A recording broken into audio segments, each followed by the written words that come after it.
échecs, j'ai échoué tant de fois. Mais la garantie, ah bon? T'as 22 ans, tu veux une garantie? Bon, ben il y a les assurances, il y a la sécurité sociale, il y a un petit poste à la mairie de Neuilly, la garantie. Moi, ce que je veux, c'est autre chose.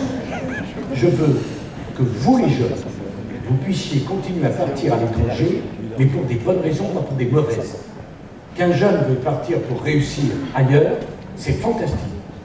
Mais qu'il parte parce qu'il estime qu'en France, il ne peut plus réussir, parce que la France est devenue le pays du nivellement, de l'égalitarisme, de la jalousie, de la détestation du travail, ça c'est inadmissible. Je veux que la France redevienne le pays où on ose, où on risque, où on puisse récompenser le travail, l'effort, le mérite, et où on n'est pas montré du doigt parce qu'on gagne de l'argent, où on n'est pas montré du doigt parce qu'on réussit. L'autre jour, un jeune qui me dit « Oh, mais M. Arnaud est très riche. » Ah bon, mais il manquerait plus que je sois pauvre.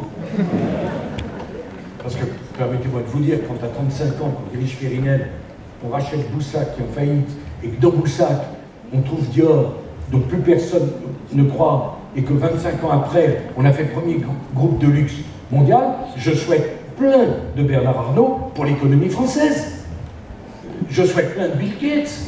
Et le malheur de la France, c'est qu'un certain nombre de jeunes, à juste raison, se disent si je prends plus de risques, si je travaille plus que les autres, si je réussis, j'en aurai pas la récompense. Et ces jeunes, c'est pas une question d'échelle sociale. Quand tu vas à Londres et que tu vois un jeune serveur dans un restaurant, c'est pas un riche. Il est venu là-bas parce qu'il trouvait le dynamisme qu'il ne trouve plus à Paris. Ou à part la nuit blanche, une plage pour les naturistes,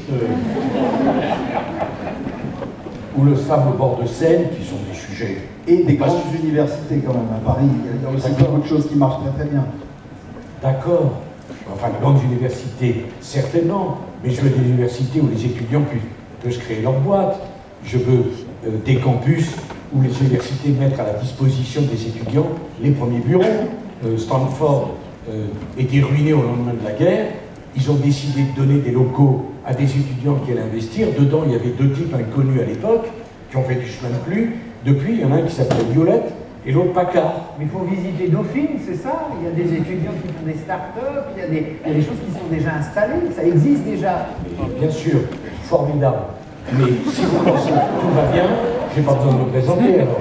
Continuons comme ça. Non mais il y a le choix quand même. On peut avoir le choix. Bien sûr. Mais est-ce que vous ne voyez pas que la partie la plus dynamique de votre jeunesse est en train de partir? Est-ce que vous ne voyez pas ça? Qu'il y a 15 ans, le rêve d'un étudiant canadien, c'était de venir en France, et qu'aujourd'hui, il y a tant d'étudiants français, non, à part Dauphine. Bravo, pas seulement, il y a aussi mais vous ne voyez pas qu'ils sont tous en train de partir parce qu'ils estiment que la société française n'est plus une société assez fluide pour donner sa chance. Vous allez à Londres, en 15 jours, vous levez l'argent que vous ne levez pas en 3 ans en France. On est le pays le plus bancarisé d'Europe. On vous prête de l'argent quand vous n'en avez pas besoin.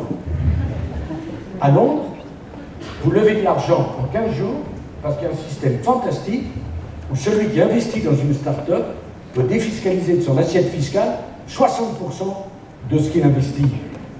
Je veux ce système à Paris.